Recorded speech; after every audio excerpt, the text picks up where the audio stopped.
చంద్రుడివో ఆ ఇద్దరి కలయికవో సారథివో వారధివో మా ఊపిరి కన్న కలవో విశ్వమంతా ప్రేమ పండించగా పుట్టుకైన ఋషివో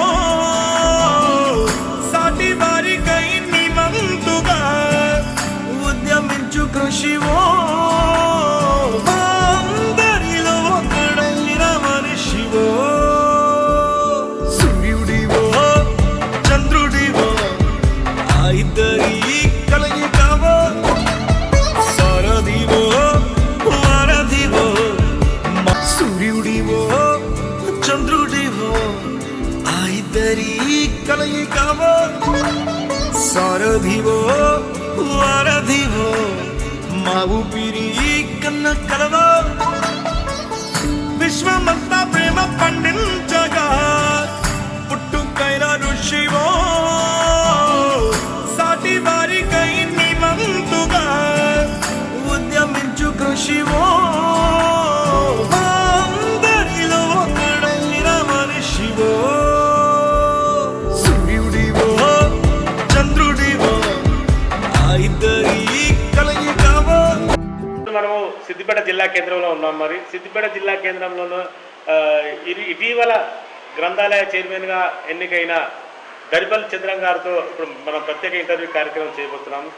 గత 8 సంవత్సరాల నుంచి కాంగ్రెస్ పార్టీని పట్టుకొని వీడకుండా కష్టం వచ్చినా నష్టం వచ్చినా తనదైన శైలిలో కార్యకర్తలకు సముచిత న్యాయం చేస్తూ తనదైన శైలిలో ముందుకెళ్తూ కార్మిక నాయకుడిగా కొనసాగుతూ అనేక రకాలుగా అనేక ఒడిదుడుకులు ఎదుర్కొని ముందుకెళ్తున్న తరుణంలో రేవంత్ రెడ్డి ప్రభుత్వం రాగానే దరిపల్లి చంద్రమన్నకు ఈరోజు గ్రంథాలయ చైర్మన్గా పదవి దక్కడం అనేది చాలా సంతోషకరమైన విజయం అని చెప్పేసి ప్రజలు కూడా అనుకుంటున్నారు. మరి అనుకుంటున్న నేపథ్యంలో మరి గ్రంథాలయాల పరిస్థితి ఏ విధంగా జిల్లాలో మరి ఎలా అయితే గ్రంథాలయాలు ముందుకు కొనసాగుతాయి, మరి న్యూస్ పేపర్లు సక్రమంగా వస్తున్నాయా, గ్రంథాలయాలు ఏ విధంగా ఉన్నాయి, శిథిలావస్థలో ఉన్నాయా అని మరి ఉన్నాయా లేకపోతే ఏ విధంగా ఉన్నాయనేది తన మాటల్లోనే అడిగి తెలుసుకున్నాం మనం.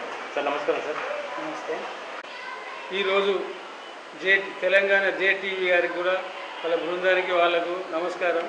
మరి గతంలో కూడా జేటీవీ గారు మాకు ఒక మంచి ఇంటర్వ్యూ తీసి ప్రభుత్వానికి తెలిసేలాగా చేసినందుకు కూడా మరొకసారి ధన్యవాదాలు తెలియజేస్తున్నాం. ఈరోజు మా కోసం వచ్చిన వాళ్ళకి కూడా మరొకసారి బృందానికి కూడా నమస్కారం చేస్తూ జిల్లా మొత్తంలో ఎన్ని గ్రంథాలయాలు ఉన్నాయి, మరి గ్రంథాలయాల పరిస్థితి ఏ విధంగా ఉంది, మరి వాటిని పునరుద్ధరించడానికి మీరు ఎలాంటి ప్రయత్నం చేస్తారు? సరే, సిద్దిపేట జిల్లాలో 17 గ్రంథాలయాలు ఉన్నాయి. 17 గ్రంథాలయాల్లో మిగతా జిల్లా హెడ్ క్వార్టర్లో కూడా పెద్దది గతంలో సెంట్రల్లో ఉండే గ్రంథాలయం, కానీ అక్కడ నిజానికి కూడా మంచి సవలతున్న గ్రంథాలయం తీసుకుపోయి టీఆర్ఎస్ ప్రభుత్వం దాన్ని అనవసరంగా మేము ఇక్కడ జిల్లా ఆఫీస్ అని ఇక్కడ బయట కట్టి కొంతమంది స్టూడెంట్స్కు లేడీ వాళ్ళు పిల్లలు ఉంటే పాపం వాళ్ళకు చీకటి అయిన తర్వాత పోవాలంటే చాలా ఇబ్బందులు కలుగుతున్నాయి. దాని మీద కూడా మొన్న మా గౌరవ మంత్రివర్యులు పొన్నం ప్రభాకర్ అన్న చేస్తే అక్కడ బస్సు సౌలతులు లేవు కదా అన్న అని చెప్పిండు. వాస్తవానికి కూడా అక్కడ పోయే బస్సులు లేవు. రాత్రి 9:30-10 గంటలకంటే అక్కడ ఏ సౌలతులు లేవు. కానీ ఒక మున్సిపల్ కమిషనర్కి చెప్తే అక్కడ దానికి ఆడికి లైట్లు వేయించినాం. అవన్నీ ముందు అక్కడ చాలా చండాలంగా ఉండి ఎంత నీట్గా చేయించి బోర్డు ఏర్పాటు చేసి ఇక్కడ గ్రంథాలయం ఉన్నదని చెప్పి అన్ని విధాల సభలో చేస్తున్నాం. ఆ గ్రంథాలయం నుండి ఇలా మంచి స్పందన ఉన్నది. కాకపోతే ఇలా నేను బయట ఉన్న గ్రంథాలయాలు తిరిగిన గజ్వేలిలో ముఖ్యమంత్రి గౌరవ ముఖ్యమంత్రి గారు మాజీ ముఖ్యమంత్రి గారి కాన్స్టిట్యున్సీలో గ్రంథాలయము ఎలా ఉందంటే దాన్ని చెప్పుకోవడానికి పాత గ్రామ పంచాయతీ ఉన్న గ్రామ పంచాయతీలో ఈయల్ల గట్టిగా వానలు కొడితే ఎప్పుడు కూలిపోద్దు అనే ఒక దమదమలనే ఉన్నారు తప్ప మరి పక్క ఖాళీ జాగా ఉన్నది, దాంట్లో భవనం కడదామని కానీ మరి ముఖ్యమంత్రికి ఎవరో మాజీ ముఖ్యమంత్రి గారికి ఎలాంటి ఆలోచన లేదో మరి లేకపోతే దాంతో వచ్చే ఆదాయం లేదని ఇట్లా చెప్పి కానీ కట్టుకోలేకపోయారో. కానీ విషయం అయితే మరీ చెప్పుకోవడానికి చాలా ఘోరంగా ఉన్నది. అదే విధానానికి వస్తే ఇవాళ సిద్దిపేట జిల్లాలో కూడా మండలం మంచి హెడ్ క్వార్టర్ మా టీఆర్ఎస్ బలం అనే ఒక వ్యక్తి నంగునూరు మండలంలో ఆడ కూడా మరీ అంతే అది దాన్ని ఆ మంగళూరు మండలంలో ఉన్నది అనేదానికంటే దాన్ని చూడడానికి చాలా ఇబ్బందిగా ఉన్నది. మొన్న 2 సార్లు పోయినా 2 సార్లు విజిట్ చేసిన అక్కడ ఉన్న వ్యక్తి కూడా సరిగా ఉండలేడు.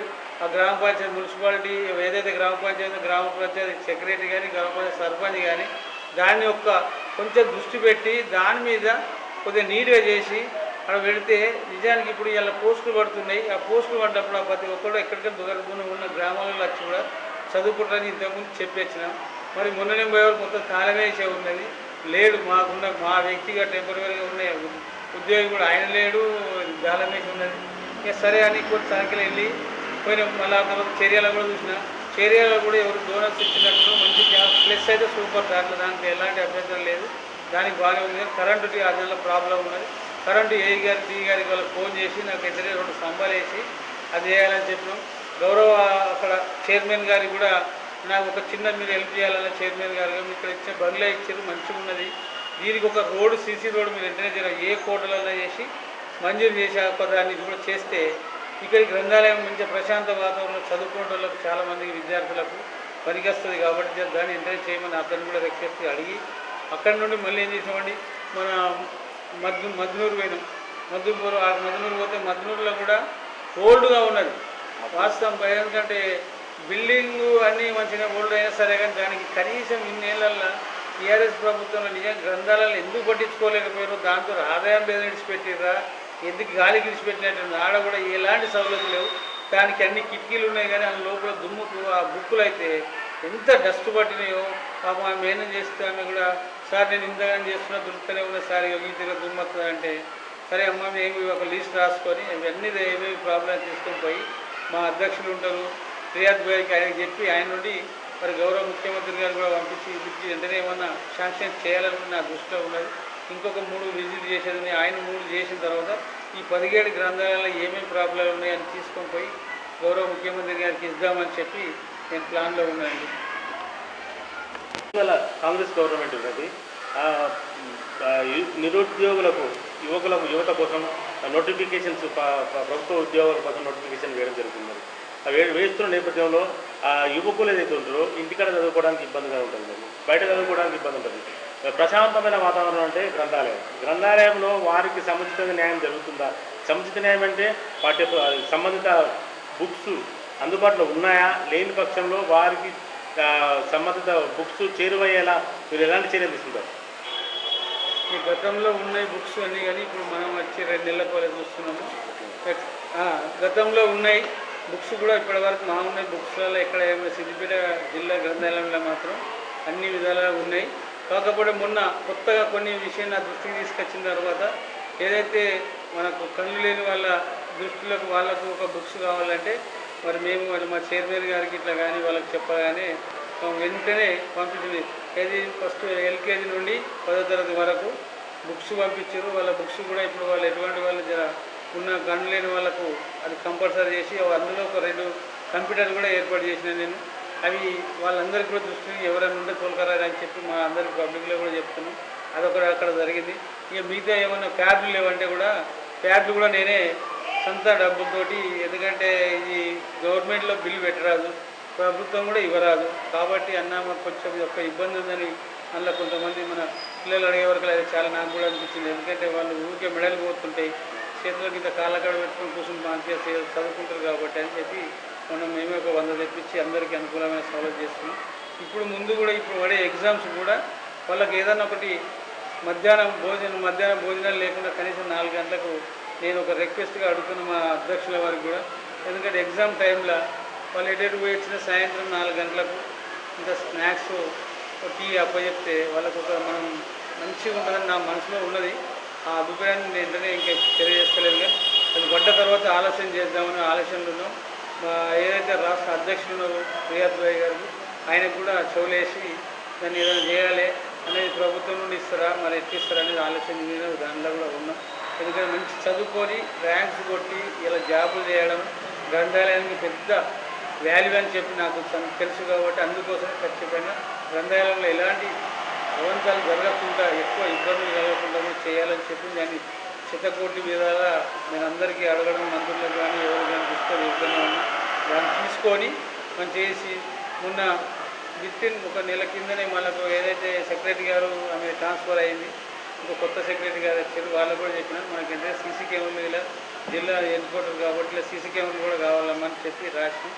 అది కూడా ఈ తొందరలో చేస్తాం, ఈ ఎగ్జామ్స్ లోపల చేయాలని చెప్పి కూడా దాని మీద మేము చాలా వరకు సీరియస్గానే తెలుసుకుంటున్నాం. గ్రంథాలయాలంటే ఆ ఊర్లో ఉన్న గ్రామీణ ప్రాంతాలలో ఉదయం లేవగానే గ్రంథాలయానికి వచ్చి న్యూస్ పేపర్ చదివి ఇతర పుస్తకాలు చదివి ఒక గంట సేపు అలా కాలక్షేపం చేసి ఇంటికి వెళ్ళి ఎవరి పని మీద వారు వెళ్ళేవారు. మరి ఇప్పుడు ఆ వ్యవస్థ కొనసాగుతుందా? మరి ఆ వ్యవస్థ పునరుద్ధరించడానికి మీరు ఏం పటిష్టమైన చర్య తీసుకుంటారు? ఇప్పటి వరకైతే ఎక్కడ గ్రంథాలయంలో కూడా సిద్దిపేట జిల్లాలో ఎన్ని పేపర్స్ ఉన్నాయి అన్ని పేపర్స్ వస్తాయి. ప్రతి పేపర్ వస్తుంది. ప్రతి ఒక్క రిటైర్డ్ ఎంప్లాయీస్ వారి మరి ఒకవేళ పేపర్ మీద ఇంట్రెస్ట్ చదివే వాళ్ళు కూడా రోజుకు ఒక 50 నుండి ఒక 100 మంది దాకా వచ్చి చదువుతారు. పొద్దున వచ్చి చదువుతారు, సాయంత్రం వచ్చి చదువుతుంటారు. దానికి మాత్రం వాళ్ళకి అనుకూలంగా అన్ని విధాలా సహకరిస్తున్నాం. వాళ్ళు కూడా అంటారు వీళ్ళు వచ్చి జరగడికి ఒకసారి మీరు ఇట్లా చేసిపోతే మాకు కూడా హ్యాపీగా ఉందని కూడా మొన్న అది ఏది చదువుల పండుగ రోజు నాడు చేస్తే వాళ్ళు కూడా అన్నారు. మేము ఎప్పుడు నేను అందుబాటులో ఉంటాను, లోకల్ ఉంటాను కాబట్టి ఎవరికంటే సరే బయట ఉన్న వాళ్ళు ఎవరు ఎక్కడ ఉంటారు, నేను లోకల్ ఉంటా. ఈ గ్రంథాలయాన్ని కూడా నేను ఎట్టి పరిస్థితుల్లో దాన్ని మంచి అభివృద్ధి చేయాలని నాకు కోరిక ఉంది. ఆ కోరిక ప్రకారమే నేను దాన్ని తీర్చాలని ఒక అభిప్రాయంతో మరి ఏ ఆలోచనతో గౌరవ మా ముఖ్యమంత్రి గారు డైరెక్ట్ నాకు నేను ఏదో పదవి ఇస్తాను నేను ఆలోచన చేస్తే ఈ గ్రంథాలయ చైర్మన్ అని డిక్లేర్ చేసేవాళ్ళు కూడా నాకు తెలియదు. నన్ను డిక్లేర్ చేయగానే ధన్యవాదాలు చెప్పిన మరి గౌరవ ముఖ్యమంత్రి మీద. ఎందుకంటే అనుకున్నది అడిగిన దానికంటే ఒకటి నీకు ఎక్కువనా తక్కువనా నాకు తెలియదు నేను చెప్తున్నా. కానీ ఇక నా వాడు ఉన్నాడు అని నమ్మకంతో నాకు ఆ ఇచ్చిన దాన్ని ఆ నమ్మకాన్ని కూడా నిలబెడతా అనేది నాకు గౌరవంగా ఖచ్చితంగా చెప్పుకుంటున్నాను. ఇలా ముఖ్యమంత్రి గారు ఇంతకుముందు ఒక మా గౌరవ మైనంపల్లి హనుమంతరావు గారు ఇప్పుడు ఏమన్నాడు అన్నా నీకు ఎందుకు మేము అందరం ఉన్నామని ఒక గౌరవంగా చెప్తుంది. ఇప్పుడే మేము బట్టి ఫోన్లు చేసి ఆ అన్నకు కూడా మేము ధన్యవాదాలు చేస్తున్నాం. ఆయనతో కూడా ఇక్కడ గ్రంథాలయం తప్పించి ఆయన ఎంతో మందికి సాయం చేస్తాడు, డోనర్స్ చేస్తాడు. మైనంపల్లి హనుమంతరావు అన్ని విధాలలో కూడా ఆదుకునే వ్యక్తి కాబట్టి ఇలా సిద్దిపేట కూడా ఆయనను ఇన్ఛార్జిగా పంపుతామని ముఖ్యమంత్రి దృష్టిలో ఉన్నది. నేను కూడా వసతి అన్న అనుకోండి ఆయన రావాలని కూడా కోరుకుంటున్నాం. ఆయన వస్తే గ్రంథాలయానికి కొన్ని సేవలు చేయించుకొని గ్రంథాలయంలో ఒక బోర్ అవసరం ఉంటుంది, ఆ బోర్ కూడా వేపియాలి ఆయనతోటి చేపిస్తే. ఎందుకంటే ఇక నిజానికి హనుమంతరావు అంటే రామునికి హనుమంతుడు ఎట్లా అటువంటి రేవంత్ అన్నకి ఈయన హనుమంతరావు అంత బంటాసుడు నమ్మకమైన వ్యక్తి కాబట్టి ఆయన కూడా ఇక్కడికి వస్తే అదొకటి చేసుకొని మేము మున్సిపాలిటీలో కూడా ముందుకు సాగుతామని చెప్పి ఈ సందర్భంగా తెలియజేస్తాం. ప్రతి గ్రంథాలయానికి లైబ్రేరియన్ గ్రంథాలయ నిర్వాహకులు ఉంటారు. మరి గ్రంథాలయ నిర్వాహకులు మరి ఉన్నారా లేకపోతే నియమించే ప్రయత్నం ఆలోచిస్తున్నారా? ఉన్నారు. అలా గ్రంథాలయం వరకు ఇప్పటివరకు స్టాఫ్ ఉన్నది, ఇంకా కావాలి. కానీ ఈ వాళ్ళకి ఉద్యోగాలు పడేది మనం ఏం చేయలేము. కాకపోతే మేము కూడా ప్రపోజల్ పెట్టినాం. ఎంతమంది తక్కువ ఉన్నది ఇంకా దాని ఒక లిస్ట్ ఇప్పుడు మొన్నదాకా సెక్రటరీ లేకుండా కొత్త సెక్రటరీ వచ్చింది. దానితో చూసి మొత్తం డీటెయిల్స్ ఎంతమంది మనకు అవసరం స్టాఫ్ అది కూడా మనం కొద్దిగా పెట్టిస్తే నోటీస్లో పెడితే ఎన్నడో నాడైతే ఇస్తారు కదా అనేది దాన్ని కూడా నోటీస్ తయారు చేసి పెట్టాం. అది కూడా మేము పంపుతాం. మరి ఎందుకంటే ఈ యొక్క ప్రాబ్లం ఇలా గజ్వేల్లో లేదు, గ్రంథాలయం అది మంచిగా లేదు కాబట్టి పక్కన బిల్డింగ్ కావాలని అదొకటి రాసుకున్నాం. ఇలా మద్దూరులో ఒకటికి చుట్టుముట్టు గ్లాసులు లేవు, అవన్నీ గ్లాసులు పెట్టి కొద్దిగా రిపేర్ చేయించాలని అది రాసుకున్నాం. ఇలా అదే చర్యలో పోతే కరెంటు లేదు, దానికి కరెంటు రోడ్డు సీసీ రోడ్డు రాయాలని అవి కూడా రాసుకున్నాం. ఈ యొక్క ఇక్కడ ప్రాబ్లాలు ఉన్నాయి. ఏమేమి ప్రాబ్లం ఉన్నాయి ఇలా దుబ్బాక పోయిన దుబ్బాకలు అయితే మరీ ఆడ కూడా ఒక నిజానికి గతంలో 2 కోట్ల రూపాయలు 8 గుంటల భూమి ఇచ్చారు. మరి ఇచ్చిందని ఆయన కోట్ల రూపాయలు మళ్ళీ ఇదే ప్రభుత్వం టీఆర్ఎస్ ప్రభుత్వం ఆయన న్యాయం చేసింది. దానికి రూపాయలు ఏదైనా జాగా అవుతుంది ఆ జాగాడికి పోయి జాగాని ఎంక్లాడ్ చేసి మళ్ళీ దీన్ని ఎవరికైనా నమ్మగల ఎవరికైనా ముడిపెట్టగలని భయంతో అక్కడ ఒక ఫోటో దిగి అయ్యి అన్నింటిని చుట్టుముట్టు కనీళ్ళు పోతున్నారని చెప్పి మరీ ఘోరమైందండి. అయితే దుబ్బాకల హాస్టల్లో ఉన్నది ప్రస్తుతానికి దానికి అద్దు లేదు వద్దు లేదు. ఇప్పుడు రేపు వాళ్ళ హాస్టల్లో వస్తే దాన్ని ఎలాగొడితే నెత్తిమే పుస్తకాలు పెట్టుకుని పోవాల్సిన పరిస్థితి ఉన్నది. మరి రేపు ఇటువంటి ఎగ్జామ్ పడితే కానిస్టేబుల్ ఉద్యోగాలు పడుతున్నాయి. దానికోసం వాళ్ళు నిజానికి కూడా పెడితే మరి ప్రభుత్వానికి కూడా కోరుకునేది ఏంటంటే దానికి ఒక 2 కోట్ల రూపాయలు మంజూరు చేస్తే ఆ 2 కోట్ల రూపాయలతో అదొక భవనం అవుతుంది. దుబ్బాక కాన్స్టిట్యున్సీ లెవెల్లో పెద్ద ఒక భవనం అవుతుంది కాబట్టి దాన్ని మరి గౌరవ ముఖ్యమంత్రి గారికి మేము కోరుకుంటున్నాం. అక్కడ ఎందుకంటే ఇస్తే ఆ ఏరియాలో ఎంతోమంది అక్కడికి వచ్చి సిద్దిపేట చదువుతారు. అంటే దాని అర్థం ఏంటంటే అక్కడ సౌలభ్యం లేదన్నట్టు.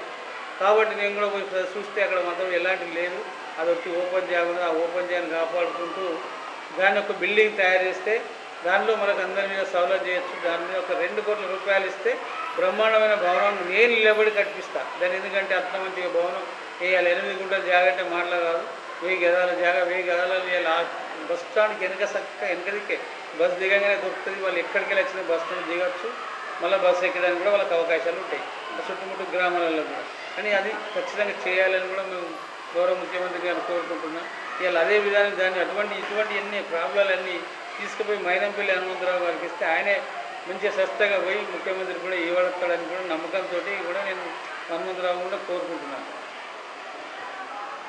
సార్, ఇప్పుడు రాష్ట్ర గ్రంథాలయాల అధ్యక్షుడు రియాజ్ గారు ఉన్నారు కదా, రియాజ్ గారు తెలంగాణ రాష్ట్రంలోని అన్ని గ్రంథాలయాలకు ఈ విధంగా సహకరిస్తున్నాడు. మరి సిద్దిపేట గ్రంథాలయానికి మీరు నూతనంగా ఎన్నికయ్యారు కదా, ఈ గ్రంథాలయానికి ఈ జిల్లాకు మీకు ఏ విధంగా సహాయ సహకారాలు తీసుకున్నాడు, మరి ఎలా ఉండబోతుంది రాబోయే రోజుల్లో? మాకైతే మా జిల్లా అధ్యక్షుడు రాష్ట్ర అధ్యక్షుడు అన్ని జిల్లాల కంటే మనకైతే ఎక్కడ చేసినా ఏ ఫోన్ ద్వారా చేసినా కూడా మనకు మంచి స్పందన ఇస్తుంది.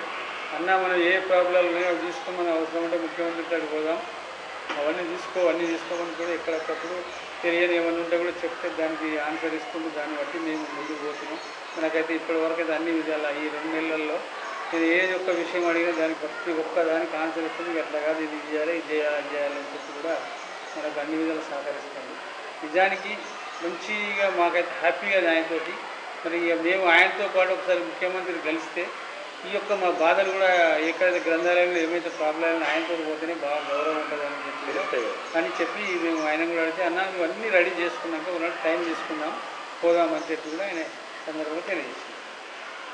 మరి సిద్దిపేట జిల్లా వ్యాప్తంగా దాదాపుగా ఈ గ్రంథాలయాలకు అనేది పక్కా భవనాలు లేవని తెలుస్తుంది. మరి పక్కా భవనాలు నిర్మించడానికి మీరు ప్రభుత్వం ద్వారా ఎలాంటి నిధులు రాబడతారు? మరి వాటికి పక్కా భవనం నిర్మించే ఆలోచన మీరు ఉన్నారా? ఏమనుకుంటారు? మేమైతే దానికి ఖచ్చితంగా మా గౌరవ ముఖ్యమంత్రి మాకు సహకరిస్తారని చెప్పి కూడా మేము దాన్ని ఎక్కడెక్కడ భవనాలు లేవు, ఎక్కడెక్కడ వసతులు లేవు అని దానికోసమే నేను చాలా వరకు అన్నీ విజిట్ చేసుకుంటే ఇక్కడ ఏమున్నది, ఏ ప్రాబ్లాలు ఉన్నాయి, ఇవ్వలేమన్నాము. మిర్దోటి పోయినాం, మిర్దోటిలో బాగా మంచిగానే ఉన్నది, పర్వాలేదు. దానికి కొద్దిగా సీసీ కెమెరాల కాడ కొంచెం ఇబ్బంది ఉంది.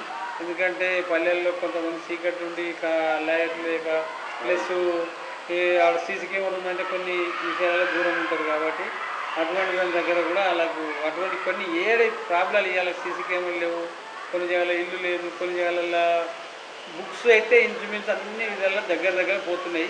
ఇంకా బుక్స్ ప్రాబ్లాలు ఎక్కడేం రాలేదు కాబట్టి బిల్డింగ్లే బాగా చాలా వరకు ప్రాబ్లాలు ఉన్నాయి. బిల్డింగ్లతోటి చాలా ఇబ్బందులు ఉన్నాయి ఎక్కడ కానీ. ఎందుకంటే అనుకూలమైన బిల్డింగ్లు లేవు కాబట్టి అనుకూలమైన ఇంకో స్టాఫ్ కూడా లేరు. స్టాఫ్ను కూడా కొంచెం పెంచాలి. స్టాఫ్ కూడా లేకపోతే ఒక్కొక్క స్టాఫ్ మూడు గ్రంథాలు వాళ్ళు మెయింటైన్ చేయవలసి వస్తుంది. మరి గతంలో ఏంటంటే ఉమ్మడి జిల్లా ఉన్నప్పుడు అయితే సెక్రటరీ ఉన్నారో ఈ 3 జిల్లాలు పెట్టారు. 3 జిల్లాల్లో ఒకటే సెక్రటరీ చూస్తారు. ఇక మన 10 జిల్లాలో లాభం ఏమీ లేదు కానీ ఈ సెక్రటరీ వాళ్ళని అయితే మాత్రం ఎందుకు చేసిందో ఈ జిల్లాలో ఈ మాజీ ముఖ్యమంత్రి గారు కానీ ఆ జిల్లా కూడా బరాబర్ సెక్రటరీ ఇస్తే జిల్లా లెవెల్ ఏదైనా డెవలప్మెంట్ ఉంటుండే. ఆమె సంగారెడ్డిలో ఉంటుంది, సంగారెడ్డి చూసుకోవాలి, మీద చూసుకోవాలి, సిద్దిపేట చూసుకోవాలి. 3 మెయింటైన్ చేయాలంటే ఎంతవరకు ఆమెకు అవుతుంది, అది ఏం జరుగుతుందో తెలియక అది సరి అయిన పనులు కూడా అందుబాటులో జరుగుతలేవు. కాబట్టి ఆమెను కూడా మనం ఎక్కువ అనలేకపోతున్నాం. సార్ నేను 3 జిల్లాలు అంటే ఏంటి సార్, ఎటు చూసుకోవాలనే విధానంగా ఆమె కూడా మాట్లాడింది. సరే మేడం, కానీ మరి ప్రభుత్వం నుండి మనం ఏదైనా స్పందన తెలిసిన తర్వాతనే మాట్లాడదాం అనేది మేము దాన్ని అనుకొని ఇక అడ్జస్ట్ అయ్యి నడుస్తూనే ఉంది. అరకొరగా ఉన్న గ్రంథాలయాల్లో పాఠకులు ఇంప్రెస్గా వస్తున్నారా? మరి ఎలా ఉంది మరి పరిస్థితి? మంచిగానే పేపర్ చదువుకోవడానికి కానీ బుక్స్ చదువుకోవడానికి ఎగ్జామ్స్ ఉన్నాయి. నాకు ఎవరికి ఏమి ఉన్నాయి ఇలా కేజీ నుండి పీజీ వరకు అని చెప్పేదాన్ని బట్టి వాళ్ళు అన్ని విధాలు వాళ్ళకి ఏదైతే ఏ సబ్జెక్ట్ అయితే చదువుకోవాలి, ఇలా డాక్టర్ కావచ్చు, ఇంజనీర్ కావచ్చు, లాయర్ కావచ్చు, పోలీస్ డిపార్ట్మెంట్ కావచ్చు, అన్ని రకాల డిపార్ట్మెంట్లలో కూడా అన్నిటికీ చదువుకోవాలి. మళ్ళీ ఇలా నా సబ్జెక్ట్ ఉంది నేను చదువుకున్నామని కూడా మంచి సిద్దిపేట గ్రంథాలయంలోకి అయితే మంచిగానే సందన్నది. మరి ఎక్కడ ఏమి ప్రాబ్లం అయితే లేదు, చదువుకోవడానికి చాలా వరకు ఉన్నాయి. వసతుల కోసం ఇబ్బందులు ఉన్నాయి కాబట్టి వసతులు మరి వెంటనే దీన్ని చేస్తే ఇంకా చాలా వరకు చదువుకోవడానికి ముందుకు వస్తారు. ఎందుకంటే కాంగ్రెస్ ప్రభుత్వం వచ్చిన తర్వాత ఒక 50,000 ఉద్యోగాలు ఇచ్చినాయి. మరి అటువంటి ఇంకెన్ని ఈ మధ్య కానిస్టేబుల్ అంటే 7,500 ఉద్యోగాలు ఇచ్చే ప్రభుత్వం పడుతుంది.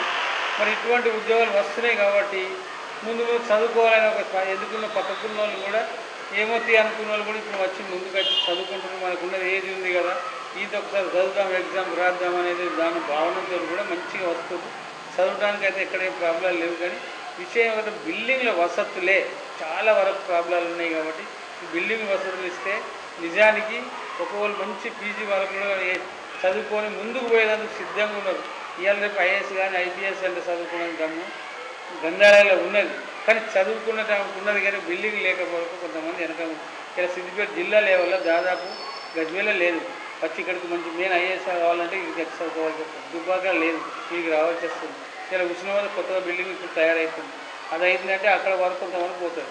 ఈ కొన్ని జాగాలు మెయిన్ జాగాలు లేకపోయేవరకల్లా చదువుకునేటోళ్ళకి ఇంట్రెస్ట్ ఎట్లా పోలకి సిద్దిపేటకి రావాలని చెప్పి వాళ్ళు నిజానికి రాను అర్ధగంట పోను అర్ధగంట గంట టైం వాళ్ళ వేస్ట్గా అవుతుంది. వాస్తవాన్ని ఆ గంట టైంలో అక్కడనే ఉంటే వాళ్ళు ఆ గంట టైంలో ఎంతో సేఫ్ అవుతారు. కానీ అటువంటి మనం వెంటనే దానికి చర్య తీసుకొని ఇలా అన్ని విధాలలో ఏ దాంట్లోకి వెళ్ళే ప్రాబ్లం ఉందో చూస్తున్న గౌరవ ముఖ్యమంత్రి గారు రేవంత్ రెడ్డి గారికి నిజంగా ధన్యవాదాలు తెలియజేయాలి.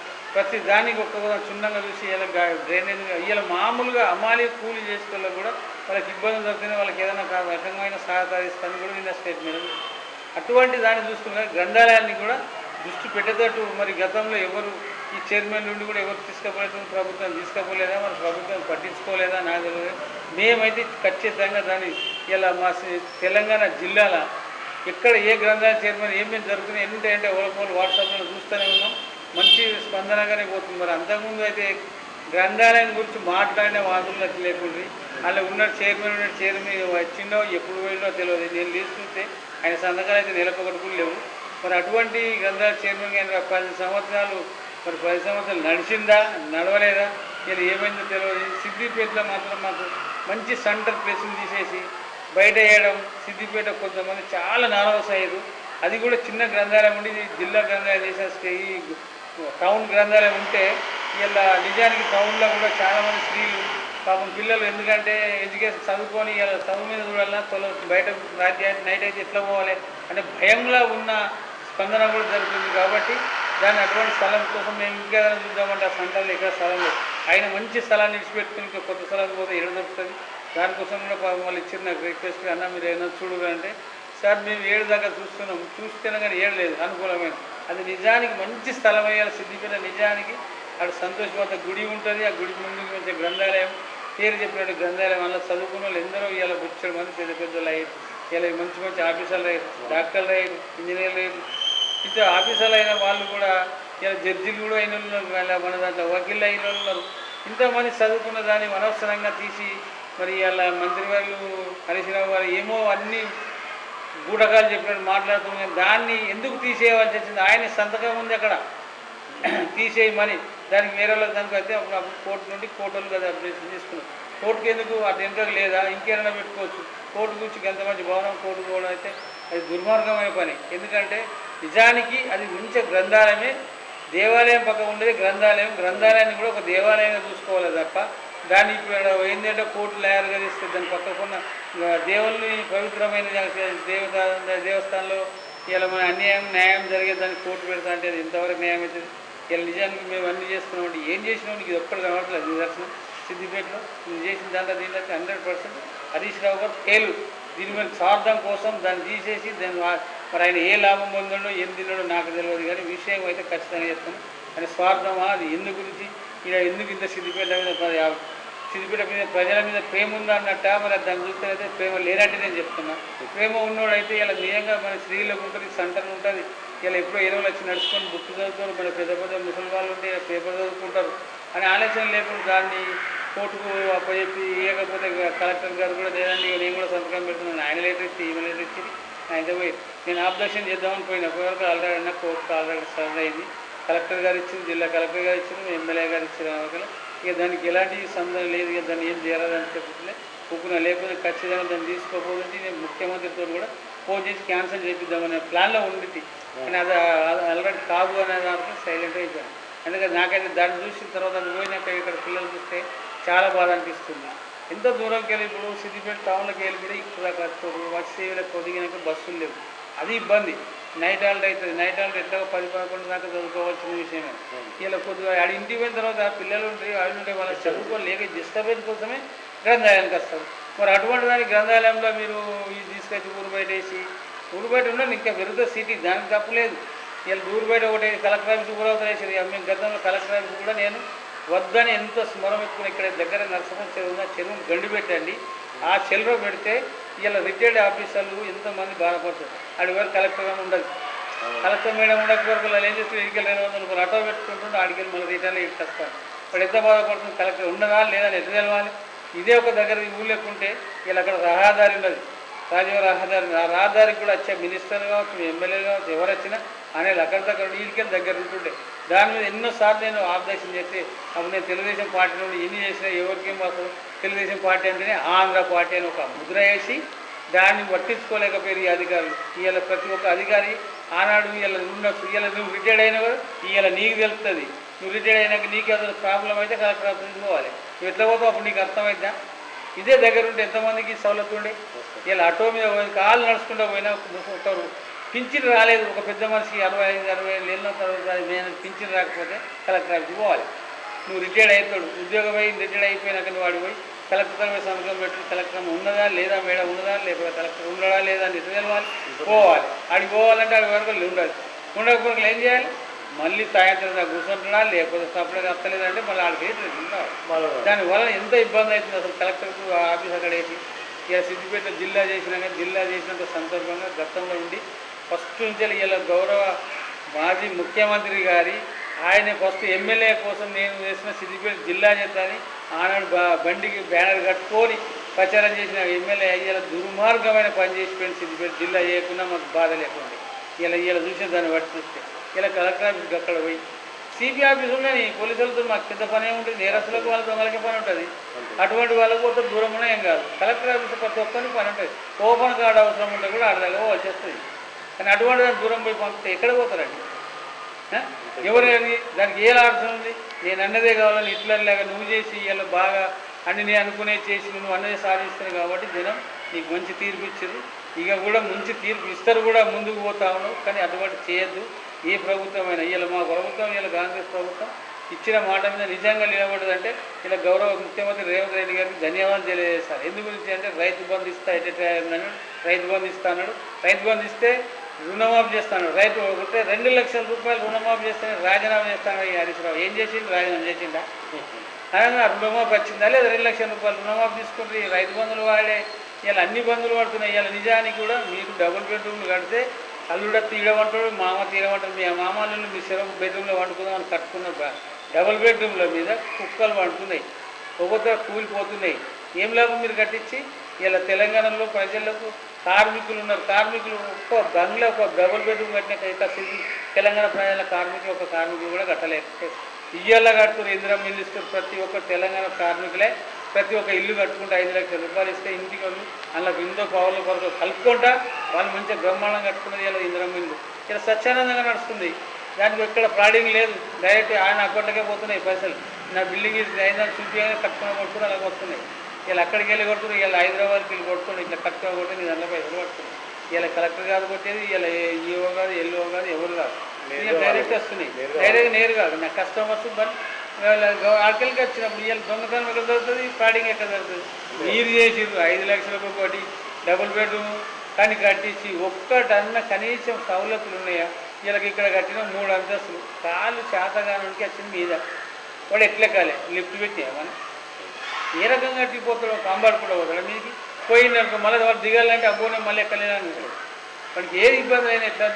వీళ్ళ నిజానికి జాగా లేని కావడం వీళ్ళు హైదరాబాద్లో కట్టిరంటే అట్టి దానికి అపార్ట్మెంట్లో కట్టి దానికి ఒక బిల్ లిఫ్ట్ పెట్టి దానికి మెసేజ్ పెట్టి అది నడుస్తుంది. కానీ ఇటువంటి దగ్గరలో ఏం నడుస్తుంది? మామూలుగా ఇలా గ్రామాల్లో కూడా 200 అంతస్తులు కట్టిన 2 అంతస్తులు ఎందుకు? లాభం కోసమే. అది దేనికోసం కాదు. వీళ్ళకి లాభం. కాంట్రాక్ట్ ఏం చేస్తాడు? ఈ 5 లక్షలు 10 లక్షలు పెడితే 3 కడితే 15 లక్షలు. ఈ 10 లక్షలనే 3 అంతస్తులు అయిపోతుంది. 5 లక్షలు ఒక్కేయచ్చని ఆ గవర్నమెంట్ దానికి ఒక ఇగరం పెట్టించి గవర్నమెంట్ కాంట్రాక్ట్ లాభమే చేసింది తప్ప తెలంగాణ ప్రజలకు ఎలాంటి న్యాయాలు చేయలేదు. తెలంగాణ ప్రజలకు చాలా ఇబ్బందులు కలిగింది కాబట్టి మంచి సదన తీర్మానిస్తారు.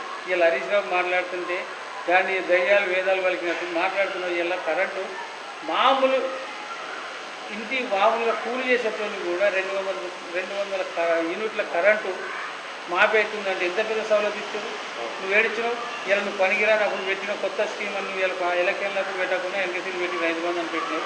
ఈ రైతు బంధు మీద వలన ఇటు రైతు బంధు పెడుతున్నా ఎదురుగా బెల్ట్ షాపులు పెట్టినావు. ఆ బెల్ట్ షాప్ ఈ పైసలు తీసుకోవాలి బెల్ట్ షాపుల కిందనే కట్టింది. రైతు ఒక్కనాడు కూడా ఒక నాటేసింది లేదు, అది చేసింది లేదు. అటువంటి దాని మీద మీరు ఏదో చేసుకొని ఇలా మామూలుగా అంటారు. ఇలా బస్సు అన్న మామూలుగా ప్రతి ఒక్క టీచర్ కూడా బస్సు ఫ్రీ ఇవ్వబోతుంది. ఆమెకు ₹1,00,000 జీతం ఉన్నా కూడా ఆమెకు నెలకు 3,000 4,000 రూపాయలు సేఫ్ అవుతుంది. ఆమె కూడా ఇలా కూరగాయలకు అక్కడికత్తుని అనేది మంచి సమాధానంగా ఉన్నారు. ఇలా కార్మికులు ఎక్కడ చూసినా ఇలా కార్మికులు కానీ ఇలా రేపోతే ఎవరైనా ఆడపడుతున్న అందరూ ప్రతి దానికి మార్కెట్ పోతూ తెచ్చుకుంటుంది. ఇలా ఈ ఊరికి 25 ఆడవస్తే తక్కువ వస్తుంటే ఆడిపోతుంది. వీళ్ళకి దేవస్థానం పోవాలంటే బస్సు ఎక్కిపోతుంది. ఇలా మనకి అందరికీ ఎంత హ్యాపీగా ఉన్నారు. రాష్ట్రం అంతా ఇలా ఫ్రీ ఉన్నది కాబట్టి ఇలా ఎక్కడ చూసినా మంచిగా ఉన్నది. ఇలా మీరేదో చేస్తలేరు, లేకపోతే యూరియా ఎక్కడండి యూరియా కూడా ఏది కూడా సకూలంగా జరుగుతుంది. కాంగ్రెస్ ప్రభుత్వం ఇలా 2.5 సంవత్సరాల్లో సంతోషంగా ఉన్న ప్రజలు ఇలా 10 సంవత్సరాలలో నువ్వు చేయని పని ఇలా కాంగ్రెస్ ప్రభుత్వం చేసింది. ఒక్క తెల్ల కార్డు, ఒక పేదవానికి తెల్ల కార్డు ఇవ్వలే. ఏదో మీరు దళిత బంధం ఇచ్చినావు, ఏం చేసినావు పైసలు వరకు అందరూ ఏమనుకోవాలంటే దళిత బంధం ఒకవేళ 10 లక్షలు ఇస్తున్నారంటే మన ధనిక రాష్ట్రం, మన రాష్ట్రంలో ఇంకెన్ని వేల కోట్లు ఉన్నాయి అనుకొని భయపడి ఇలా మా గౌరవ ముఖ్యమంత్రి కూడా అనుకున్నాడు. కానీ ఆడివారికి లేకున్నది బొక్కే. ఆ బొక్కగైనా కూడా ఇలా ఘటంగా గెలిపించుకుంటా ప్రతి ఒక్క ఎంప్లాయీకి వస్తున్నాడు కాగానే 5వ తారీఖు లోపల ప్రతి ఒక్కరికి ఉద్యోగస్తులకు జీతాలు పడుతున్నాయి. ఒక్కొక్కరు 15వ తారీఖు దాకా ఈ జీతాలు కూడా ఉన్నాయి. అవి ఎవరికి ఎక్కడ చెప్పినావు? అవన్నీ లేవా? కానీ కూడా ఎంతో మరి చూడాలి. ఏదో పడితే అది మాట్లాడుకుంటా ఎక్కడ పడితే అక్కడ ప్రభుత్వం దమ్ముంటే అసెంబ్లీ రద్దు చేయి.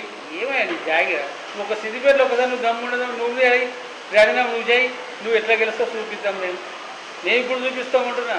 కాంగ్రెస్ పార్టీ ఏందో చూపిస్తా సత్తా నీకు దేశమంతా ఎందుకు? అటువంటి కాదు మాట్లాడితే చేస్తుంది. ఇంకా చేయని ఉంటే చేపిద్దాం. కూడా చేకు అసెంబ్లీలో నువ్వు ఒక శాసనసభ్యుడివి, నువ్వు కూడా బాగా చెప్తే అడుగు, తప్పులేదు. ఎందుకు అడుగుతున్నావు అని అంటలేదు. నిలదీయాలి, తప్పకుండా నిలదీయాలి. ఇది చేస్తాను ఇంకెందుకు చేస్తలేవు అని అడుగు. అటువంటి దానికి అడ్డుదలగకు. నేను అడ్డుదలగకుండా ప్రభుత్వాన్ని ఇంకా నువ్వు చేయని గడువు. ఇప్పుడు ఎవడైనా ఎందుకంటే మన వ్యవసాయదారులు ఏం చెప్తారు, నడిచేదాన్ని కొడతారు అంతే కదా. అని చేసేటోళ్ళు అనాలి, మనం తప్పేం లేదు. అరే చెయ్యి, ఇంకా జర చెయ్యి, ఇది చేసినావు, ఇంకే జరికి ఇది చేయి అని సలహాలు. దానివల్ల చేయకపోతే నిజంగానే అరే ప్రభుత్వంలో ఏం చేస్తుంది అని ముఖ్యమంత్రి అన్నట్టు మాట్లాడుతుంది. మేము అంతగా మొత్తుకుంటాం, ఇది మంచి పని చేయమని చెప్తలేడు, అక్కడ అవసరం లేని పనులు చేస్తున్నాను, దాని మీద మాట్లాడాలి. అది ఒక న్యాయం. కానీ విషయాలలో పనికిరాని మాట్లాడి ఇలా రాజకీయ పబ్బం గడుపుకుంటారు. కానీ వాళ్ళు నిజానికి కూడా ఇలా టీఆర్ఎస్ పార్టీలో నాయకులు మంచి, ఎందుకంటే 10 సంవత్సరాలలో మామూలుగా కార్యకర్తల నుండి మొదలుపెట్టి పెద్ద పెద్ద నాయకుల వరకు కూడా అందరూ అభిమానం కొద్దీ నిలకడ మళ్ళీ వస్తుంది మా ప్రభుత్వం నిలకడతోటి నిలబడుతుంటే వీళ్ళిద్దరు ఈ బావబామ్మలు మొత్తం అరే మీరు ఎందుకు వెళ్ళిపోరు అన్నట్టుగా తిరుగుతుంటే చేసినకపోతే రోజు ఇంత కరిగిపోతారు కార్యకర్తలు తప్ప నలిగిపోతారు వాళ్ళ కార్యకర్తలు. నేను చెప్తాను, ఎందుకంటే కార్యకర్తలకు మనోభావాలు దెబ్బతీయడం, నువ్వు మంచి పనులు చేసేదానికి అడ్డుపడుతుంటే కార్యకర్త కూడా మనోభావం దెబ్బతింటుంది. అంతే కదా. ఇలా నువ్వు మంచిగా చేస్తుంటే దాన్ని కూడా నువ్వు సలహా ఇస్తుంటే మన అరే మన రేపు ఇంకో మన ప్రభుత్వం వస్తుందని తెలివి ఉంటాడు. ఇక నువ్వు చేసే పనులు చూస్తే ఇక రాదన్న ప్రభుత్వం మనోళ్ళే వాళ్ళ కార్యకర్త సలహా. ఇక నువ్వేందో పోగలుగుతావు, మేము వస్తా చూడు, ఇలా అసెంబ్లీ రద్దు చేయి. ఇలా మేము ఒక కాళేశ్వరం ఉండవు 8 రోజులు, ఇక 10 ఏళ్ళ కూడా దిద్దనోడు 8 రోజులలో దిస్తాడట కాళేశ్వరం. వాళ్ళ కొడుకు చెప్తాడు. ఏమైనా మాట్లాడేదనుకుంటా నువ్వు అన్న దుబాయ్లో అప్పుడు అమెరికా ఇలా మంచిగా రాగానే సీట్ రాగానే నీకు ఇలా ఇక్కడ ఉన్న కష్టాల గురించి ఏమెరకనాయా నీకు? నువ్వు అమెరికాలో వండి అక్కడ చూసి మాట్లాడుకుని వచ్చి వాళ్ళకు మీ ఎమ్మెల్యే రాగానే మీ ప్రభుత్వం రాగా నీకు మంత్రులు అన్ని మంత్రం వేసినట్టు బర్ఫ్లో పడితే అంచినట్టు వచ్చినావు. ఇక దాని గురించి మాట్లాడుతున్నావు. కాళేశ్వరం తప్పు జరగకపోతే ఎందుకు ఇవాళ నువ్వు దిద్దులేదు నేను దిద్దులేదు చెప్పు. మీరు ఎందుకు పోతున్నారు? మరి తప్పే లేదా? మీరు ఎందుకు దాన్ని చూడమని చెప్తాను. మేము ఎంత తప్పు అయిందని చూస్తామని పోతున్నట్టున్నారు. నాకు తెలిసిందంటే మీరు చేసి గింతే కదరా గిద్దే కదరా ఇంకా పెద్దగా అయిందని చూస్తున్నాం, పెద్దగా అయిందా చిన్నగా అయిందని చూసేందుకు పోతున్నారు వాళ్ళు పోయి. ఇలా వాళ్ళని ఎందుకు చూసుకుంటున్నారు? మరి చూసే పని తప్పు జరిగిన తప్పును ఒప్పుకున్నవాడే గొప్పోడు. ఇలా మా గౌరవ ముఖ్యమంత్రి కూడా ఏమంటున్నారు, మీరు పెద్ద మనిషిగా మా అసెంబ్లీకి రండి, అసెంబ్లీలో ఉండి మాకు సలహాలు ఇవ్వరు. ఇది జరిగిందని మీరు అట్లా చేయకూర్రి, దాన్ని బట్టి దీన్ని చేయండి. ఇక మీరు దానికి వచ్చే జరిగింది తప్పు, దాన్ని మేము ఎమర్జెన్సీలో కట్టినామో లేకపోతే ఎక్కడ తప్పు అయిందో ఇలా ఇంజనీర్లదా లేకపోతే మేస్త్రీలదా ఎవరిదా ఒక తప్పు జరిగింది, దానికి మీరు కూడా దాన్ని సర్దిద్దాలి, నేను ఇట్లా దాన్ని గట్టిగా చేయండి అని చెప్తే ఇలా ముఖ్యమంత్రి కూడా ఖుషిలు ఉంటాడు. అరే నాకు పెద్ద మనిషి ఒక సలహా ఇచ్చాడు, దాని మీద నేను చేస్తాను, రేపు నాకు పేరు ఉంటుంది అంటాడు. నువ్వు ఇంటికాడనే ఉండి నువ్వు ఆడుండి ఇలా మీరు మాట్లాడకుండా పోతే ఇలా నీ మీద ఉన్న అభిమానులు, టీఆర్ఎస్ అభిమానులు కూడా చాలామంది నర్వస్లు ఉన్నారు. ఎందు గురించి అంటే ఏందిరా ఇది మనకు ఇలా ముందు పోదామంటే మనకు కూడా బలం లేకుండా చేస్తారు మన నాయకులైన కాడికి వచ్చింది. ఎక్కడ పోతుంది చెప్పు? మీ ప్రభుత్వం మీకే తెలియదు. ఇలా మీరు ఉన్న ఏడో ఇలా మీకు దేవుళ్ళ వల్ల మంచి కార్యకర్తలు మంచిగా నిండున్నారు, నిండుకుండలాగా ఉన్నారు. మీకు ఇలా నిండుకుండా పోయి రోజుకుందా ఎత్తుకుండా అవుతాను. ఎత్తుకుండా అయినాక రేపు ఇద్దరు కలిసి ఆ పెంకల వాళ్ళు కొట్టుకుంటే చెరొకటి ఆడుకోరు కళాలు కొట్టుకుంటారు. అంతకంటే ఏం చేస్తారే? అది కాదు నేను అనేది. అంటే గౌరవంగా ఇలా నీకు ఇచ్చిన మా ఏదో నీకు ఇస్తుంది, ఇలా మేము ఏమైనా కించపరుస్తుందా, ఇలా నన్ను జైలేసినా నిన్ను జైలేస్తుందా? అటువంటి కక్షపూర్తంగా రాజకీయం చేస్తాడు రేవంత్ రెడ్డి. ఎవరి న్యాయం వాళ్ళే జరగాలి, ఎవరు చేసిన తప్పు వాళ్ళే పడతారు. దాన్ని న్యాయంగా పోతుంది. న్యాయంగా పోయడానికి మీరు అడ్డొచ్చి ఇలా వీళ్ళు వాళ్ళని వీడేం చేసినావు ఇక్కడనే మొన్న ఆయన మీద పోతాడు చూపెళ్ళిగా. ఆయన మీ దాంట్లో కొన్ని రోజులు పనిచేసింది కదా, మీ సంగతి తెలిసినోడు కాబట్టి ఆయన మాట్లాడింది. దానికి నేను రప్తాన అంటే ఏది 10 మందిని పట్టుకుపోతే అయిపోద్దా? నువ్వు ఆయుధాల మీద రైటింగ్లో చూపించు, జనంలో చూపించు నువ్వు చేసిన పని. అది న్యాయం. ఎవరైనా సరే దానికోసం మాట్లాడతారు. సరే ఇది న్యాయమైన మాట మాట్లాడతారు, దానికి అర్థం ఉందిరా అని అంటారు. నువ్వు అర్థం పర్థం లేని మీ ఇష్టారాజ్యంగా చేసుకొని మీ ఇష్టారాజ్యంగా చేసుకున్న వారు మీ వల్ల మమ్మలను కాంగ్రెస్ పార్టీ ఎవరైనా కించపరిస్తే వాళ్ళే ఖరాబ్ అవుతారు తప్ప కాంగ్రెస్ పార్టీ ఎన్నడూ ఖరాబ్ కాదు. కంచుకోటాల్సింది కాంగ్రెస్. ఇలా గౌరవంగా ప్రధానమంత్రి ఉన్నారండి. ప్రధానమంత్రి ఇలా గతంలో ప్రభుత్వం కాంగ్రెస్ ప్రభుత్వం చేసింది. కాంగ్రెస్ ప్రభుత్వం చేసిన దాన్ని మీరు పేర్లు మార్చడం తప్ప నువ్వు కొత్తగా ఏదొక్క ప్రాజెక్ట్ చేసినా చూపి. నరేంద్ర మోడీ గారు చెప్తున్నాను నేను, ఎక్కడ మీరు ఇది ఒకటి కొత్త చేసినాం, ఇగో ఈ ప్రాజెక్టు కట్టినాం, లేకపోతే ఈ యొక్క కంపెనీలు పెట్టినాం, లేకపోతే ఇవి తెచ్చినాం, ఏ పని రైళ్ళ పేర్లు మారుస్తున్నావు, ఊళ్ళ పేర్లు మారుస్తున్నావు, అన్ని పేర్లు మార్చుకుంటా ఇలా గౌరవ ఇలా నిజంగా రాష్ట్రంలో అతిపెద్ద మణికాహార పథకం. దాని పేరు మారితే నీకు ఏమొచ్చింది చెప్పాలి? నువ్వు దానికి ఇలా నువ్వు 100 రోజులు ఉంటే 300 రోజులు అయ్యి ఇంకా 100 రోజులు ఎక్కువ చేయి, లేకపోతే కూలి ఎక్కువ పెంచి చేస్తున్నావు అంటే దానికి అర్థం ఉంటుంది. దాని పేరు మార్చి వెళ్ళను మళ్ళీ గదే కదా, వాడు అదే పొక్కద వల్ల అదే తీసిపోయే కదా. అంతకంటే మీరు చేంజ్ చేసింది నువ్వు పేరు మార్చి నేను మార్చిపోయినానట, నువ్వు చేసినట్టు. అది ఇలా బీజేపీ ప్రభుత్వం కూడా ఎంత అంటే ఇక మరీ దాన్ని ఒకటి అక్షంత పేరు చెప్పుకుంటా హిందూ దేవతల పేర్లను చెప్పుకుంటూనే కానీ పబ్బం గడుస్తుంది తప్ప బీజేపీ కొత్త వ్యవసాయం తెచ్చింది లేదు, కొత్త స్కీములు పెట్టింది లేదు. పాత స్కీములే గతంలో కూడా ఇవాళ నిజానికి కూడా 65లో 75లో ఒకసారి బంగారం కొనదని గౌరవ మాజీ స్వర్గీయ ప్రధానమంత్రి ఇందిరాగాంధీ ఆమె ఒకసారి స్టేట్మెంట్ ఇస్తే అదే స్టేట్మెంట్ నువ్వు కూడా మొన్న ఇచ్చి అడ్డగోలు పెరిగినాక బంగారం కొనకండి అని. ఏం లాభం? మీరు కొత్తగా చేయండి. మీరు చేయంగా నువ్వు చేసే విదేశాల త్వరయడంలో ఇవన్నీ తిరగట్లా జనంలో ఇలా పైసలు మార్పిడి చేసి ఏం లాభం? పైసలు మార్పిడి చేసి ఇలా మనకి భారతదేశంలో చదువుకున్న వాళ్ళే ఎక్కువ ఉంటారు. చదువుకున్న వాళ్ళే ఉంటారు, చేతిలో పైసలు ఉంటేనే తక్కువ ప్రతిదానికి మంచి ఆనందంగా బయట మార్కెట్ పోయి తెచ్చుకునే వాళ్ళకు అందరికి డబ్బులు కూడా అవసరం. ఇలా డబ్బులు లేకుండా చేస్తాను. ఇక్కడ వాళ్ళు ఏం చేయమన్నారు? ఇలా పెట్టుడు రైతు బంధు, ఇప్పుడు ఇలా రైతులు తాడ ఒడ్లు కొంటారు. ఆ ఒడ్లు కొంటే వాళ్ళ చేతికి డబ్బులు ఇస్తే దానంత ఆనందం ఏది ఉన్నప్పుడు గత కాంగ్రెస్ పార్టీ ఇవాళ ఇచ్చిన పైసలు ఇవాళ ఎక్కడ చేస్తారండి? ఇక్కడ మిల్లర్ దొంగతనం జరుగుతుంది, ఎన్ని దోపిడీలు జరుగుతుంది, ప్రతి దాంట్లో ఫ్రాడ్ అవుతుంది. ఇలా మీరు మోడీ గారు ఇలా చెప్తున్నా మేమే దాన్ని మీరు కొనేది మీరు కొనకపోతే ఎవరు కొంటారు? అయ్యేవే నువ్వు అయితే మీరు కొనకపోతే మేము కొనేది ఇందాక కొనే దాంట్లో కూడా నువ్వు ఎక్కడ డబ్బులు ఇవ్వండి. రైతుకు డబ్బులు ఇస్తే ఇలా నువ్వు 2400 పెట్టి ఒడ్లు కొంటున్నాం, ఏం లాభం? నువ్వు ఇలా 400 వీడియో వస్తే 800 చేసినావు. నువ్వు అన్ని డబ్బులు ఇక్కడ వేసి అక్కడ వేస్తే ఎలాంటి లాభం? ఇక్కడ పోతుంది. మళ్ళీ అడిగిపోతే బ్యాంకులో పోతే చిన్న ఎగ్జాంపుల్ చెప్తా. ఒక మామూలు చిన్న రైతు వానికి చదువు రాదు, ఆయనకు ఆ కొట్లో పడ్డాయి. పడ్డ తర్వాత వాళ్ళకి మనవాడు పోయి జర పైసలు తీసుకురాపోరా అంటే 80,000 అంటే 40,000 చేయపోరా అంటే వాడు దాని పక్క 0 పెట్టి 4 లక్షలు తెస్తాను. అప్పుడు తర్వాత అయ్యా నా పైసలన్నీ ఏమేయంటే అప్పుడు మీకు ఆ మనమూడు కొంచెం బ్యాంకులు చెప్తాను. నువ్వే సంతకం పెట్టినావు కదా అంటారు. అప్పుడు వాడు ఏమని గుద్దుకోవాలి? ఆ పిల్లగానికి ఏం అలవాటు అవుతున్నాయి పైసలు ఉండే వరకు? ఇలా మందు, ఈ డ్రగ్స్, గంజాయిలు ఇటువంటి దోపిడీలో మొత్తం విచ్చలవిడిగా జరుగుతుంది. ఇలా కేవలం డబ్బును ఆపడంతో ఇవన్నీ పిల్లలందరూ చదువులు బంద్ చేసి ఇలా దాన్ని మేము కూడా ప్రతి గ్రంథాలయంలో అందరూ చేసినాం. దయచేసి మనం దేవాలయాలు లెక్క చూడండి గ్రంథాలయాన్ని. మా పిల్లలను కలిసిన దయచేసి మీరు ఏదైనా అభ్యంతరం ఉంటే ఛాయలు నీళ్ళు తాగాలి, కానీ ఫోన్లు కూడా చేయరండి దయచేసి. అక్కడ ఫోన్ కూడా పక్క పెడతాం మా గ్రంథాలయంలో. ఫోన్లు కాళ్ళ చెప్పులతో సహా బయట ఇచ్చేస్తారు. నిజంగా దాన్ని దేవాలయంగా చూస్తాం. నేను కూడా బాగా దేవాలయంగానే ఆలోచిస్తాను. అటువంటిది మీరు చేయండి. ఇలా ప్రధానమంత్రి అన్ని జై శ్రీరామ్ అను, జై శ్రీరామ్ లెక్కన చేయి వద్దంటున్నావా? జై శ్రీరామ్ రాముడు ఏం చేసిండు? అందరికీ రైతులకు అందరికి సత్యమైన తిండి పెట్టి చేసిండు. ఎల్లు గట్లే చేయి. ఇలా జేబులకి వెళ్ళి పైసలు కూర్చుకుంటున్నావు, ఒక పైసా ఉండలేదు. బ్యాంకులో పోతే పైసలు ఉన్నాయి. ఇలా బ్యాంకులో పోయి వాడు చిట్టీలు తెచ్చుకుని బ్యాంకులు అందరూ చదువుకున్నారే. నువ్వు అంటే చదువుకోవచ్చు, అందరూ చదివిన ఉన్నారా? రాష్ట్ర భవన నిర్మాణ రంగాల కార్మిక రాష్ట్ర వ్యవస్థాపక అధ్యక్షులు కొనసాగుతున్న నేపథ్యంలో ఇప్పుడు ఏ విధంగా ఉంది? ఇప్పుడు గ్రంథాలయ చైర్మన్గా కొనసాగుతున్నారు కదా మరి ఇటీవల, మరి నాటి నుంచి నేటి దాకా నిర్మాణ రంగాల అధ్యక్షులు వ్యవస్థాపక అధ్యక్షులు కొనసాగుతున్నారు.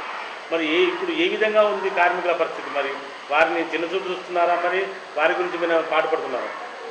నేను ఎంత ఇలా గ్రంథాలయమే కాదు, ఆఖరి ఎమ్మెల్యే అయ్యి మినిస్టర్లు అయినా కూడా నా కార్మికులే. కార్మికులకు ఎక్కడ అన్యాయం జరిగినా నేను అక్కడ పోయి వాళ్ళడమే. కార్మికుల కోసం ఏదానికి ఏ ప్రభుత్వం ఉన్నా, నా ప్రభుత్వం ఉండని ఏ ప్రభుత్వాలు ఉన్నా కొట్లాడమే. మా ప్రభుత్వాన్ని నుండి మా కార్మికుల హక్కుల కోసం కోరడం. నిన్ననే నేను హన్మకొండ జిల్లా, వరంగల్ ఉమ్మడి జిల్లాలో మీటింగ్ పెట్టినా. మాకు కావాల్సింది గౌరవ ముఖ్యమంత్రి గారు PCC ఉన్నప్పుడు 8 గ్యారెంటీలు ఇచ్చిండు, 4 గ్యారెంటీలు మొన్న పోయిన సంవత్సరం ఇచ్చిండు. అయ్యా మాకు ఇంకొక 4 గ్యారెంటీలు ఇస్తే నిన్ను 2034 దాకా ముఖ్యమంత్రి చేస్తాం. మేము కార్మికులము, మేము 1/3 ఉన్నాం దేశంలో కార్మికులు, మమ్మల్ని ఒక్కసారి గుర్తించండి అని మొక్కుకుంటున్నాం ఇప్పటికి కూడా. ఎందుకంటే కార్మికులు అనేది పెద్ద బలం. ఇలా వ్యవసాయ రంగం తర్వాత వ్యవసాయాన్ని ఏ రకంగా చూస్తున్నారో ఇలా మా కార్మికులను అదే రకంగా చూసిన ప్రభుత్వాలకు ఎప్పుడు పెద్దపీఠమే ఉంటుంది. ఎందు గురించి అంటే గూడు గుడ్డ అనే ఒక మాట ఆనాడు ఇందిరాగాంధీ గారు చెప్పిన మాట ప్రకారంగా ఇలా దేశంలో ప్రతి దాని విషయంలో అదే నడుస్తుంది. ఇలా గూడు అనేది కావాలంటే కార్మికుడే, ఆ గూడు కావాలంటే కార్మికుడే. ఇలా ఒక తిండి తినాలంటే రైతే, ఇలా చిన్న ఎంతో బట్ట కట్టుకోవాలంటే చాలా పద్మశాలివాస. ఈ 3 అయితే ఇంపార్టెంట్ ప్రతి ఒక్క జీవికి. ధనవంతుడు కావచ్చు, దరిద్రుడు కావచ్చు, ఏం లేని వాడికైనా ఈ 3 అయితే అవసరం. కూడు. అటువంటి దాని మీద మేము ఎప్పుడు చిన్న చూపు ఉండదు. కార్మికుల కోసం ఎప్పుడు నేను సర్వత్వం కూడా ఎప్పుడు కూడా నేను వాళ్ళు ఎంబడే ఉంటా, వాళ్ళ కోసం కొట్లాడతా. ప్రతిదాన్ని మేము కూడా ఇప్పుడు ముఖ్యమంత్రి గారికి ఒకటి లెటర్ రాసి పంపుతున్నాం. అయ్యా మాకు ఈ 4 ఒకటి చేస్తే జీవితంలో నువ్వు 2034 అనే దాన్ని 100కు 100 మేము ఊరంతా తెలంగాణ రాష్ట్రం అంతా తెలియస్తట్టు కూడా చెప్పి నిలబడి నేను ఒక సభ పెట్టి చేసి చెప్తా, నిన్ను ముఖ్యమంత్రిగా నేను కూడా చూస్తానని చెప్పి కూడా ఈ సందర్భంగా తెలియజేస్తాను. సిద్దిపేట జిల్లా కేంద్రంలో రాబోయే రోజులలో సిద్దిపేట జిల్లా కేంద్రంలో కాంగ్రెస్ పార్టీ జెండా ఎగురవేయడానికి ఒక జిల్లా గ్రంథాలయ చైర్మన్గా మీరు కార్యకర్తలతో మమేకమై పార్టీని మరింత ముందుకు తీసుకెళ్ళడానికి మీరు ఏ విధంగా కృషి చేస్తారు, ఎలా ముందుకెళ్తారు?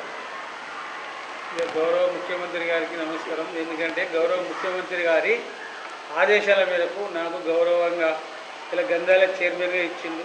ఇలా కాంగ్రెస్ పార్టీ ఇక్కడ చిల్లా చిత్తులు అవుతుందని ఫస్ట్ కూడా గతంలో కూడా ఏం లేని నాడు కూడా నేను కష్టపడుకుంటూ అందరినీ ఒకదాటికి తీసుకువెళ్ళి నాకు వర్గాలు అవసరం లేదు, నేను వర్గాల పోటు కాదు, ప్రతి ఒక్కరిని రండి నాతో అయ్యే పని మీకు చేస్తానని చెప్పి ప్రతి కార్యకర్తకు చెప్తా, ప్రతి లీడర్కి చెప్తా, అందరితో కలిసి పనిచేసుకోండి. ఇవాళ కూడా నేను అందరితో కలిపి పని చేసుకుంటా. ఇవాళ గౌరవంగా మైనంపల్లి హనుమంతరావు గారు ఆయన ఆదేశాల ట్రస్ట్ నుండి సిద్దిపేటలో ఎక్కడ ఎవరి తర బోర్లు లేవో ఆ బోర్లు ఏపీ చంద్రమన్న అని చెప్పి ఇలా వాళ్ళందరికీ కలుపుకుని అంటే ప్రతి ఒక్కరిని పిలుస్తున్నాం. మా దాంట్లోకి వచ్చిన కౌన్సిలర్లు కానీ ఇలా ఎమ్మెల్యేలు కానీ ఎంపీలు పోటీ చేసిన అన్ని విధాలు ఏ పార్టీ లేకుండా మా పార్టీ అతీతంగా కాకుండా మా కార్యకర్తలను సమయంగా చేసుకుంటూ ఇలా ప్రతి ఏ గల్లీ అయినా సరే, అది ఏ పార్టీ గల్లీ అయినా సరే మనం వాళ్ళ కోసం కాదు అక్కడ ప్రజల కోసం నీళ్లు వేయాలి, వాళ్ళకి నీళ్లు లేని కూడా నీళ్ళు ఇచ్చేయాలని చెప్పి ఒక సందర్భంగా ఇప్పటికీ 30 బోర్లు వేసిండు సిద్దిపేటలో. ఇంకా 6-7 బోర్లు వేద్దామని ప్లాన్లు ఉన్నాడు. అటువంటి 30 బోర్లకు కూడా ఈ 2-3 రోజుల్లో కూడా బోర్లు ఫిల్ చేద్దామని కూడా దాన్ని ప్లాన్ చేసినాక మళ్ళీ చూద్దామని చెప్తుంది. ఇంతకుముందు నేను మాట్లాడిన అటువంటి దాన్ని ఇలా దాన్ని సమన్వయం చేసుకుంటా ఇలా సిద్దిపేట మున్సిపాలిటీకి కొట్టాలనేది మా జయం.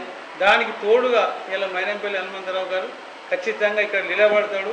ఇలా మంత్రులను కానీ ఎవరు కానీ పిలిపిస్తాడు. ఇలా ఖచ్చితంగా నిలబడి ప్రతి కార్యకర్తకు టికెట్ తెచ్చుకుంటూ నిలబడి గల్లీకి రోడ్డు తిరిగి ప్రతి డోర్ వెంబడి తిరిగి కార్యకర్తలతో మేము సమన్వయం చేసుకొని ఇలా మున్సిపాలిటీలో మేము జెండా ఎగరేయాలని మా జయం.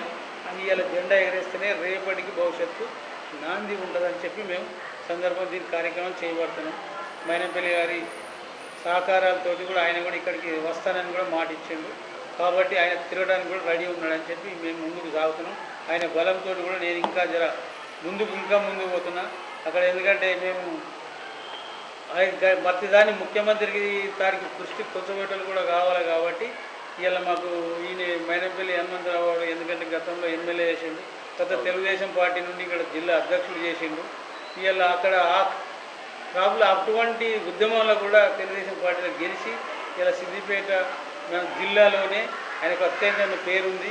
ఒక మాజీ జిల్లా అధ్యక్షుడిగా ఉన్నాడు. ఇలా మాజీ ఎమ్మెల్యే అయినా ఇలా ఖచ్చితంగా సిద్దిపేట మీద ఆయనకు దృష్టి పెట్టి ఆయన ఇక్కడ అందరికి సమన్వయం చేసి అందరితోటి చేసుకుంటూ ఇలా కార్యక్రమం ముందు చేసి ఇలా మున్సిపాలిటీ పెడదామని ఒక జయం, ఆ జయాన్ని నిలబెట్టడానికి నేను కూడా ముందుకు ఆయనతో తోడుగా ఖచ్చితంగా ముందుకు సాగుతాను.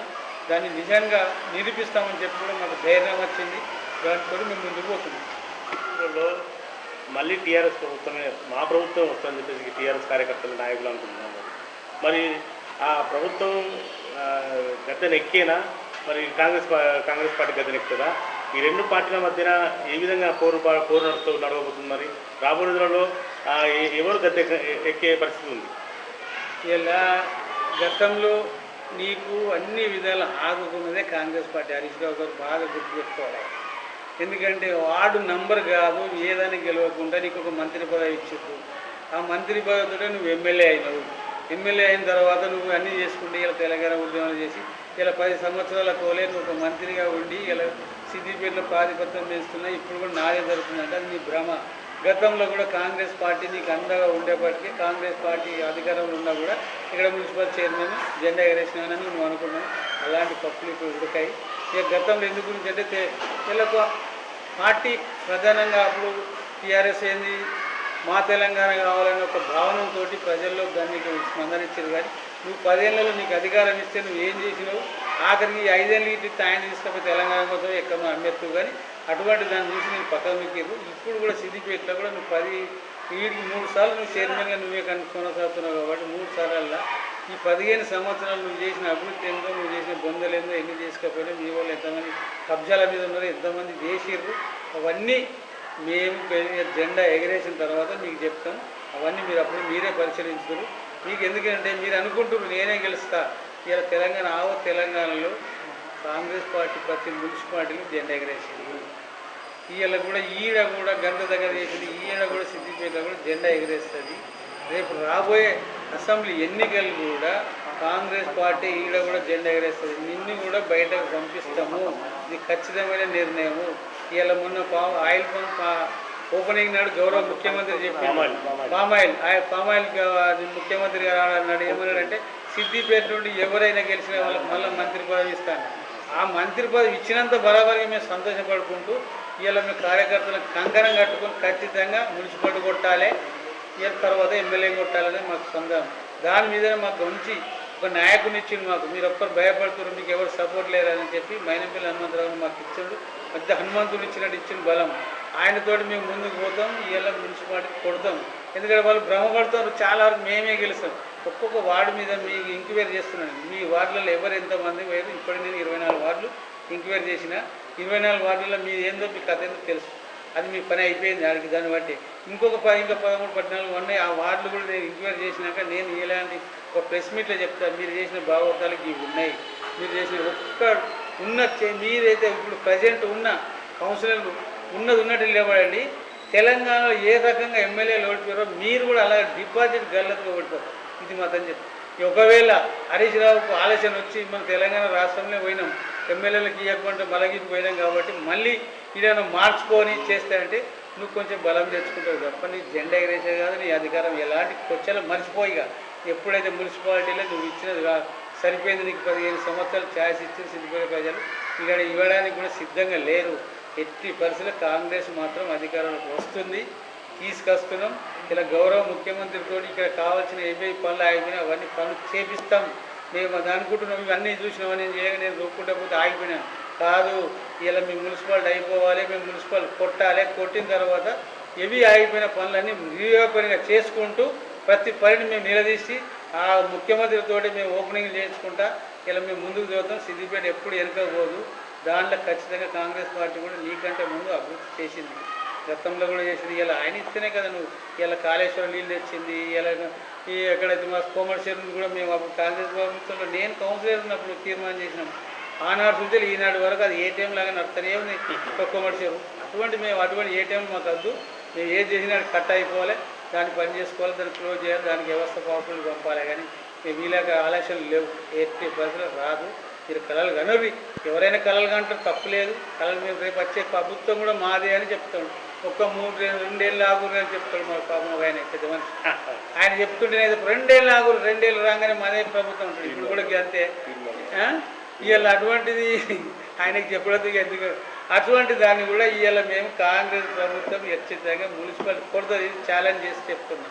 ఎందుకంటే ఖచ్చితమైన నిర్ణయం తీసుకుని ఇంతకుముందు మా పెద్దమంది కూడా మళ్ళీ అన్నా నువ్వు ముందుకో నీకెందుకు మేము ఉన్నాడు, నేను ముందుకు వస్తున్నా. ఖచ్చితంగా ప్రతి ఈ వార్డు 43 వార్డులు తిరిగి ప్రతి ఒక్కరికి అవసరమైన కాళ్ళు మొక్కైనా కూడా నేను ఓట్లు వేయించి మా వాళ్ళకి గెలిపిస్తాను. ఇది మాత్రం ఛాలెంజ్గా చెప్తున్నాను.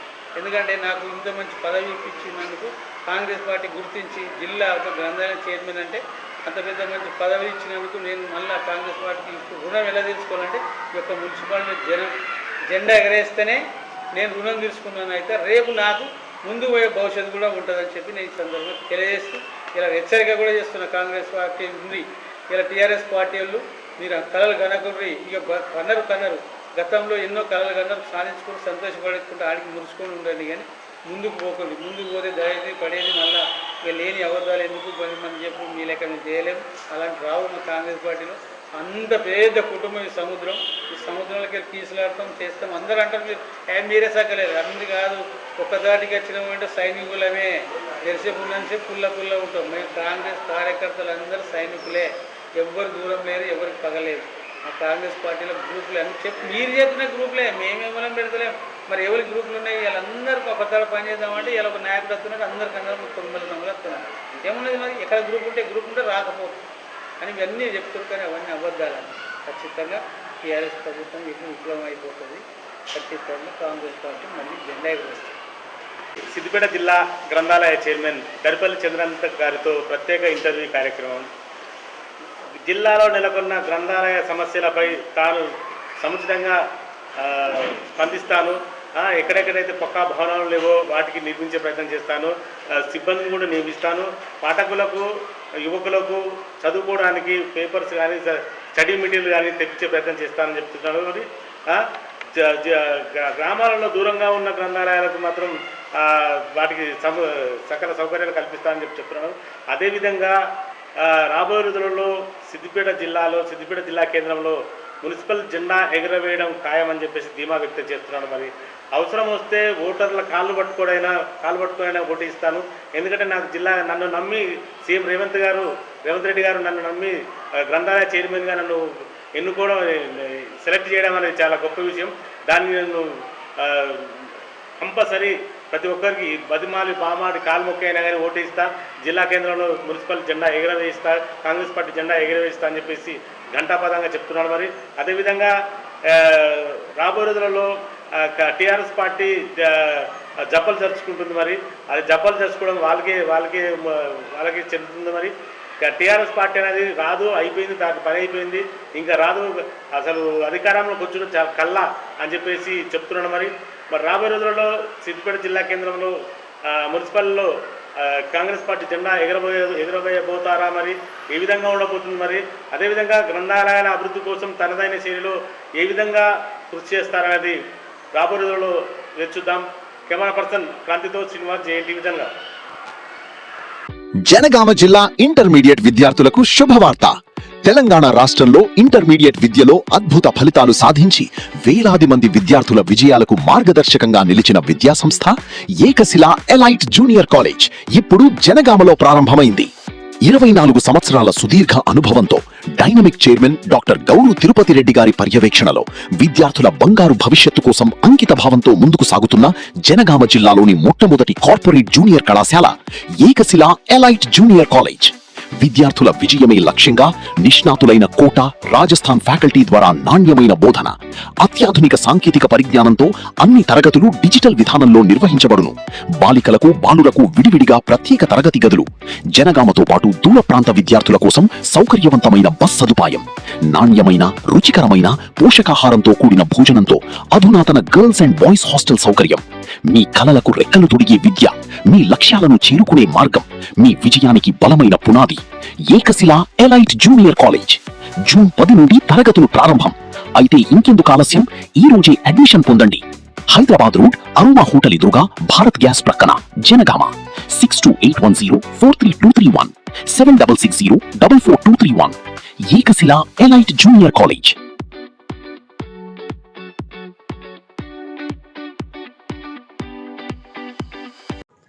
అతి తక్కువ సమయంలో మీ వ్యాపార సామ్రాజ్యాన్ని పెంచుకోవాలనుకుంటున్నారా? తక్కువ ఖర్చుతో ఎక్కువ పబ్లిసిటీ చేయాలనుకుంటున్నారా? అయితే ఇంకెందుకు ఆలస్యం? మీ జేఎన్టీవీ తెలంగాణ ఛానల్లో అతి తక్కువ ఖర్చుతో ప్రకటనలివ్వండి. అత్యధిక లాభాలను సాధించుకోండి. వ్యాపార, వాణిజ్య, పాఠశాలలు, వైద్యశాలలు, హోటళ్లు, వస్త్ర దుకాణాలు, అన్ని రకాల వ్యాపార ప్రకటనల కొరకు సంప్రదించండి. మా ఫోన్ నంబర్స్ 8558288081 9247896607.